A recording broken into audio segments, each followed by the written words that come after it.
Lui, c'est Peter Benz, un virtuose du piano. Peut-être l'as-tu déjà croisé sur YouTube, sur l'une de ses fantastiques reprises.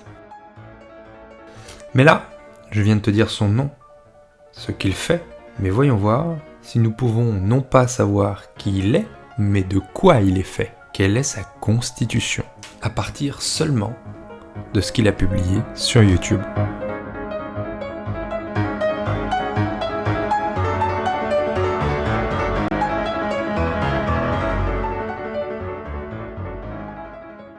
Pour cela, on va opter pour un mode d'investigation assez rarement utilisé. On va utiliser les attributs, les qualités, comme point de vue, comme point de référence. Si tu es sur la chaîne depuis un petit moment, tu le sais, on parle ici du point de vue de l'Ayurveda. Et donc, avec toi, je vais essayer de déduire de quoi est fait Peter Benz en utilisant ces connaissances-là. Tu es bien sur la chaîne Vivant, parce que c'est un art de vivre.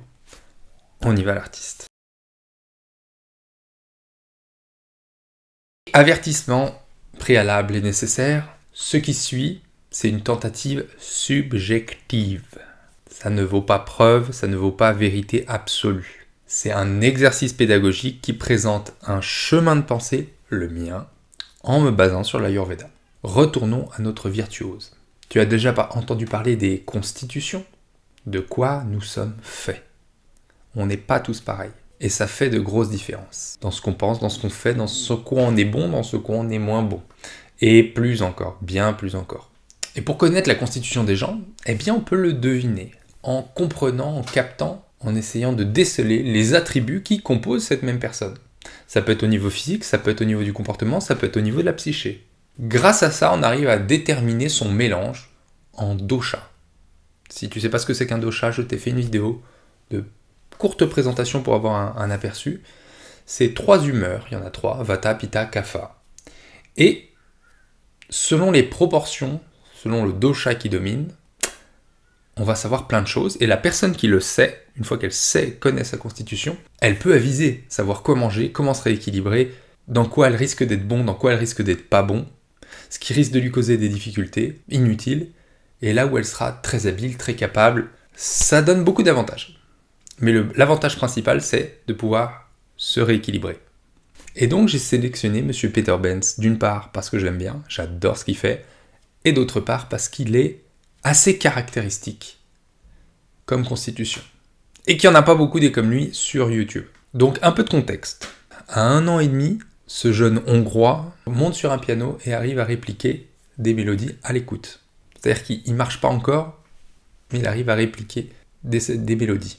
À 4 ans, il rentre dans une école de musique, je pense que c'est l'équivalent du conservatoire hongrois. À 7 ans, il pond sa première composition.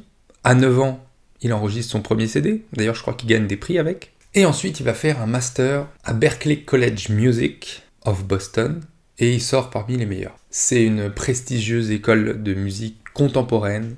Soit ils font des artistes un peu de variété, soit ils produisent des gens qui vont faire des musiques de films, par exemple. Le Charlie Puth, je ne sais pas si tu connais, il était dans sa classe.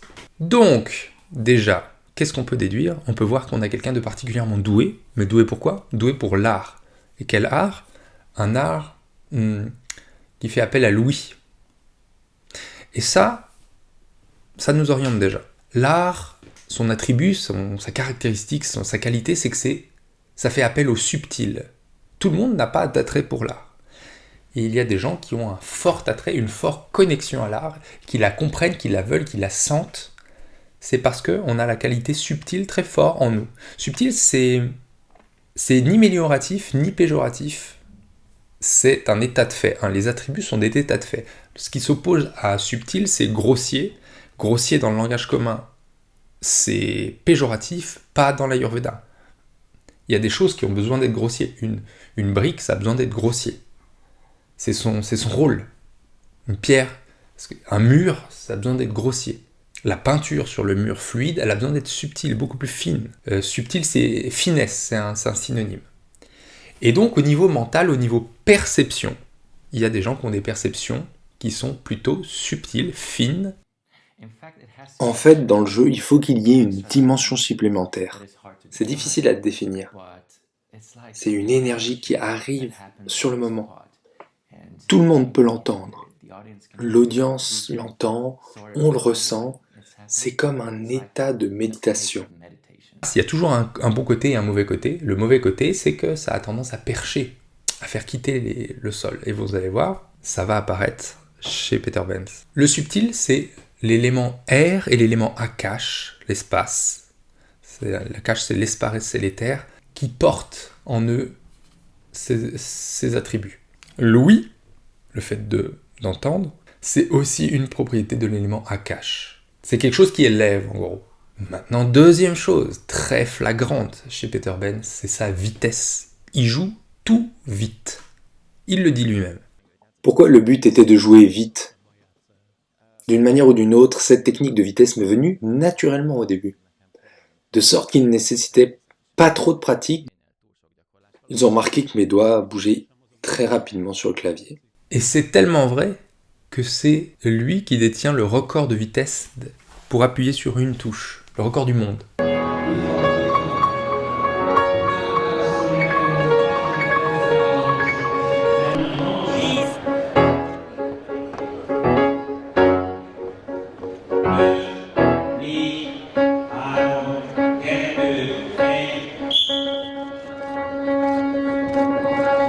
Il adore ça, il a toujours joué vite, il prend son pied et il est doué pour ça. Et cet attribut vitesse, il ne se cantonne pas au niveau physique. Il l'apprend vite, en tout cas la musique, il l'apprend vite, il l'assimile vite, il la comprend vite, beaucoup plus vite que la moyenne. Je pense souvent à ça. Quand j'allais à l'école de musique, la plupart de mes camarades s'entraînaient beaucoup pour faire la même chose, alors que pour ma part, ça me demandait de pratiquer 5 minutes. L'attribut agit sur tout ce qu'on est, pas seulement le physique. Sur toutes les parties qu'on est, émotionnelles, mentales et physiques. Ensuite, regardez bien comment il joue. On voit qu'il est largement mobile, beaucoup de mobilité. Mobilité, ça s'oppose à stabilité.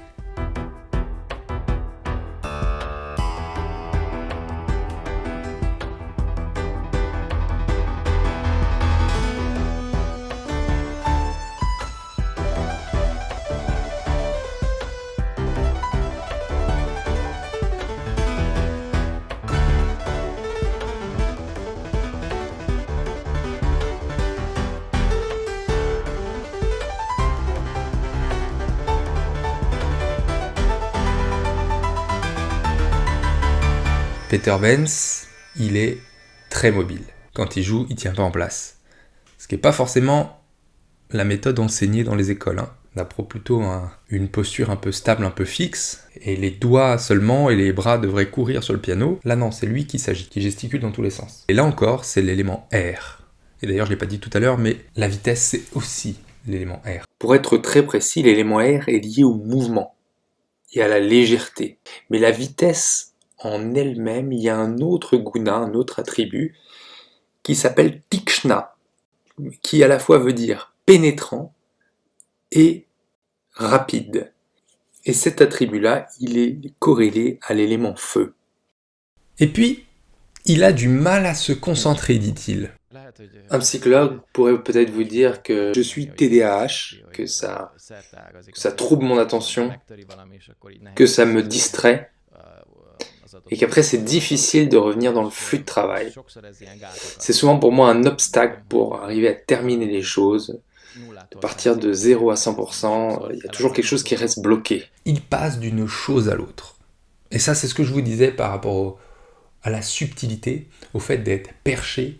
Trop d'air fait qu'on manque de sol, on est trop mobile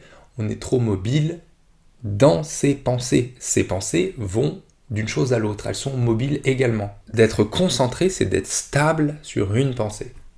Ça s'apprend, ça s'entretient, ça se cultive, mais on est du verbe naître, pas tous avec la même facilité à se concentrer, avec plus ou moins de stabilité. Et donc, il y en a pour qui c'est très important de cultiver ça, parce qu'ils l'ont pas, et d'autres, c'est très facile. Et lui, en l'occurrence, il est plutôt du côté TDAH, donc moi je pense qu'il est limite autiste, mais c'est juste un avis, il fait preuve d'irrégularité. Ça, encore une fois, c'est un attribut très lié à l'air. Et maintenant, son corps, on voit bien, il est très élancé. Il est fin, ses jambes sont fines, ses os sont fins, ses poignets sont fins, son visage est plutôt fin. Il est élancé, fin. Et ça nous recoupe encore avec une abondance d'éléments air ou Akash en lui. Vous voyez, quelqu'un qui a plus d'eau, plus de terre, il est plus planté, plus gras, plus onctueux. Lui, il est plus sec, plus fin, plus élancé. C'est assez frappant. C'est quelqu'un d'assez grand en plus, je pense qu'il fait au moins 1m90. Et vous voyez, tout ce qu'il montre, tout ce dont on peut voir de lui sur des vidéos, ça converge tout le temps vers les mêmes éléments. L'air et l'Akash. Tous les attributs qu'on a pu déceler, et mental et physique, convergent vers un dosha en particulier. Et c'est le dosha Vata. Vata, c'est l'irrégularité, c'est le système nerveux, c'est la vitesse. C'est la perspicacité, la vitesse d'apprentissage, c'est la vitesse de réalisation, c'est la vitesse physique. Mais aussi, c'est un corps fin, c'est un corps qui est aérien, c'est un corps qui a moins de matière. Sans ambiguïté, je dirais que son dosha principal est Vata. Mais il y a un autre attribut quand même qui nous a montré, que l'on peut déduire en tous les cas, c'est l'ambition, la volonté d'accomplir des projets, la volonté de performer, d'entreprendre, puisqu'il est connu, il est au sommet de son art, il a une entreprise, il en vit, très bien d'ailleurs, et ça c'est plutôt un attribut feu. Et c'est un point commun qu'on retrouve parmi la plupart des gens qui se présentent sur YouTube justement. Mais ça ne change rien à son dosha principal, il sera comme suit, Vata en dosha prédominant, puis Pitta, et enfin Kapha. Et donc, si on veut aller plus loin, qu'est-ce que lui devrait faire pour retrouver un peu d'équilibre, pour compenser cette tendance naturelle à être aérien, à être léger, à être Vata? Parce que Vata, c'est bien, ça fonctionne bien, il est très puissant. Sauf qu'on ne veut pas que ça dépasse des seuils, parce qu'une fois que ça augmente trop, Vata, on a des problèmes. Trop de mobilité dans sa tête, c'est des problèmes. Trop d'irrégularité dans sa vie, c'est un problème. Trop perché dans l'art, trop de subtilité, on perd le sens commun, on perd la relation avec le monde. C'est un problème, ça devient un problème. Donc ce qu'on veut, c'est tempérer Vata et augmenter les deux autres, Pitta et Kapha. Et donc, il peut le faire, soit par l'alimentation, c'est très utile puisqu'on mange à peu près tous les jours. Il faudra de la nourriture chaude, onctueuse, grasse, lourde. Des attributs qui s'opposent, qui tempèrent ce qu'il a déjà en abondance en lui. Il lui faudra de la lenteur dans ses activités annexes. Ça peut être de la méditation, ça peut être de la marche, ça peut être de la contemplation des paysages. Parce que la nature s'agite un peu, mais pas tout le temps, elle est souvent très calme. Et ça peut imbiber cet attribut en soi, calmer quoi. Et il faut mettre un petit peu de solde grossier, aussi soit par l'alimentation, mais souvent c'est difficile à digérer, mais par les activités. Le jardinage, c'est quelque chose qui vient toucher la terre, le grossier, ça use les mains, le corps, ça lui fait du bien quand on est trop air, et ça reconnecte. Ça peut être travaillé de ses mains, et ça c'est un tout petit aperçu de ce qu'il pourrait mettre en place pour corriger des élans naturels et continuer à expérimenter son art, parce que son art en lui-même le rend plus Vata.